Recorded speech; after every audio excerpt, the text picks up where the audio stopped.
Everyone, this is Santosh Kumar. Welcome to maths logicals. ఈరోజు మనం ఈ వీడియోలో దేని గురించి డిస్కస్ చేయబోతున్నామంటే ఆంధ్రలో మరియు తెలంగాణలో జేఎల్ పోస్టులు అయితే ఇవ్వడం జరుగుతుంది.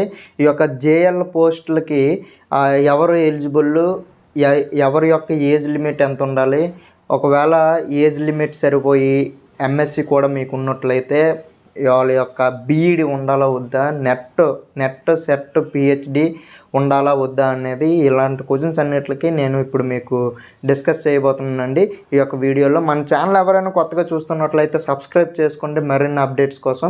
అయితే మనకు ఫస్ట్ జేఎల్ అనేది ఏపీపీఎస్సి వాళ్ళు మాత్రమే ఏపీపీఎస్సి వాళ్ళు కండక్ట్ చేస్తారండి.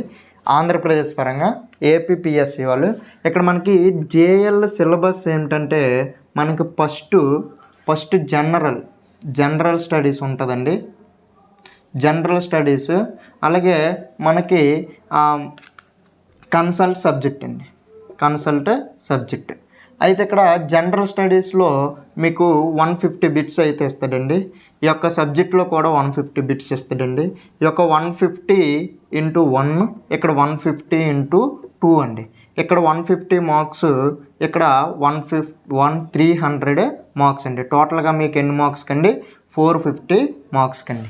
ఇదండి మనకి ఇక్కడ ఏపీపీఎస్సి వాడు కండక్ట్ చేస్తాడండి. మనకి యొక్క జేఎల్ ఎగ్జామ్ అనేది ఏపీపీఎస్సిలో మనకి ఇవ్వడం అయితే జరుగుతుందండి నోటిఫికేషన్. మనకి పేపర్ 1, పేపర్ 2 ఎగ్జామ్స్ ఉంటాయండి. ప్రిలిమ్స్, మెయిన్స్ లెక్క ఉండవు. పేపర్ 1లో జనరల్ స్టడీస్ ఉంటుంది.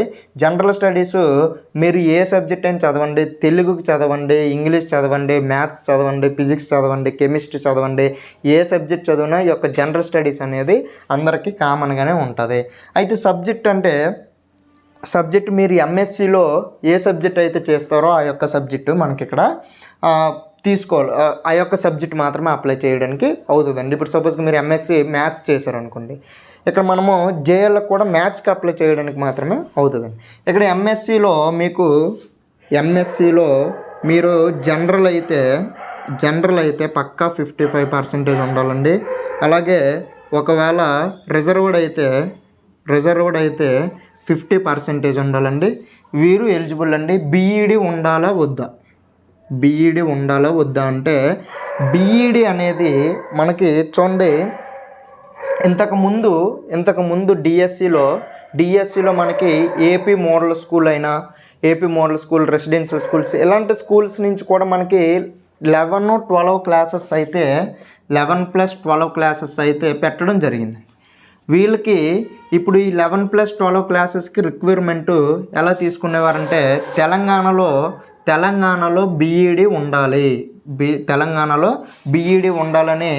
ఎందుకు బీఈడి అంటే ఇక్కడ తెలంగాణ వాళ్ళు బీఈడికి ఎందుకంటే ఇక్కడ ఈ 11+12 రిక్వైర్మెంట్ ఎవరైతే వచ్చారో, ఎవరైతే ఫ్యాకల్టీ ఉన్నారో అదే ఫ్యాకల్టీని మనకి ఇక్కడ 10th, 9th, 8th పంపడం జరుగుతుంది. కాబట్టి మీకు డిఎస్సికి అయితే ఖచ్చితంగా మనకి ఇక్కడ డిఎస్సి లెవెల్ ఆఫ్ క్లాసెస్కి మీరు చెప్పాలంటే ఖచ్చితంగా మనకి ఇక్కడ బీఈడి అయితే ఉండాలండి. బీఈడి ఉండాలి. అందుకోసం మనకి ఇక్కడ తెలంగాణలో అయితే బీఈడి కన్ఫామ్గా ఉండాలి. తెలంగాణకి అయితే బీఈడి ఉండాలి. ఆంధ్రప్రదేశ్కి అయితే ప్రజెంట్ బీఈడి అవసరం లేదు. రేపు అక్టోబర్ 15న జాబ్ క్యాలెండర్లో ఇవ్వడం జరుగుతుంది. అక్టోబర్ 15న ఎన్ని పోస్టులు అంటే 209 పోస్టులు ఇవ్వడం జరుగుతుందండి ఈ యొక్క జేఎల్ నోటిఫికేషన్ నుంచి.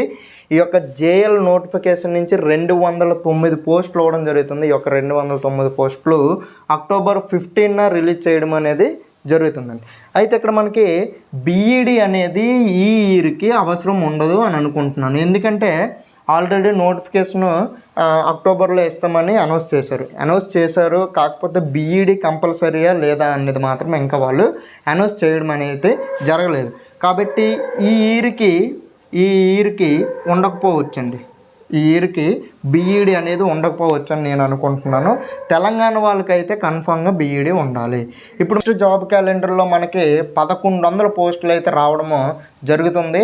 ఈ యొక్క 1100 పోస్టులు ఎందులోనివంటే 11+12 అండి.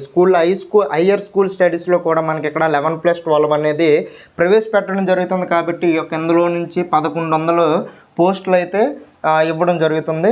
నెక్స్ట్ జాబ్ క్యాలెండర్లో కూడా జేఎల్ పోస్టులు అనేవి ఇవ్వడం జరుగుతుంది. కాబట్టి ఖచ్చితంగా మీ యొక్క జేఎల్ ప్రిపరేషన్ అయితే ఆపడం చేయకండి. ఈ యొక్క జేఎల్కి కన్ఫామ్గా మీకైతే ఎంఎస్సిలో 55% ఉండాలి. నెట్ సెట్ ఇలాంటివి అయితే ఏమీ అవసరం లేదండి. నెట్ సెట్ పిహెచ్డి ఇవి అవసరం లేదు. మీకు డిఎల్కి అయితే ఈ మూడిట్లో ఏదో ఒకటి ఉండాలండి. నెట్ అయినా ఉండాలి, సెట్ అయినా ఉండాలి, పిహెచ్డి అయినా ఉండాలండి. దేనికి? డిఎల్ పోస్ట్కి అండి. మనకి ఇక్కడ మనము దేని గురించి డిస్కస్ చేస్తామండి? జేఎల్ గురించి డిస్కస్ చేస్తాం. జేఎల్కి అయితే మనకి నెట్ కానీ సెట్ కానీ పిహెచ్డి కానీ అవసరం లేదు. అసిస్టెంట్ ప్రొఫెసర్స్కి మనకి ఇక్కడ నెట్లో 3 టైప్స్ ఉంటాయండి. నెట్లో 3 టైప్స్లో అసిస్టెంట్ ప్రొఫెసర్ నెట్ క్వాలిఫై అవ్వాలి. ఈ యొక్క నెట్ గురించి మీకు పూర్తి వివరాలు కావాలంటే ఇక్కడ క్లిక్ చేయండి. ఖచ్చితంగా మీకు ఆ యొక్క వీడియో అనేది ఓపెన్ అవ్వడం జరుగుతుంది. ఇంకా మనకి జేఎల్ గురించి అయినా ఇంకా దేని గురించి అయినా మీకు డౌట్స్ ఏమైనా ఉంటే కమెంట్ బాక్స్లో కమెంట్ చేయండి. October 15 అయితే ఖచ్చితంగా ఈ యొక్క నోటిఫికేషన్ అయితే రావడం జరుగుతుంది. ప్రిపరేషన్ అయితే స్టార్ట్ చేయండి. ఈ యొక్క ఎలిజిబిలిటీస్ ఉన్నవాళ్ళు. అలాగే ఏజ్ లిమిట్ ఎంత ఉండాలంటే ఏజ్ లిమిట్ 18 to 42 అండి. 18 నుంచి 42 మధ్య ఎవరెవరికైతే ఏజ్ అనేది ఉన్నది, ఈ యొక్క ఎలిజిబిలిటీస్ అనేవి ఉన్నవాళ్ళు ఖచ్చితంగా అప్లై చేసుకోండి October 15లో. మరొకసారి నోటిఫికేషన్ పడిన తర్వాత అప్లికేషన్ అనేది ఏ విధంగా చేయాలనేది కూడా నేను వీడియో చేసి పెడతాను. మన ఛానల్ కొత్తగా చూస్తున్నట్లయితే సబ్స్క్రైబ్ చేసుకోండి. Thank you for watching this video. Thank you to all.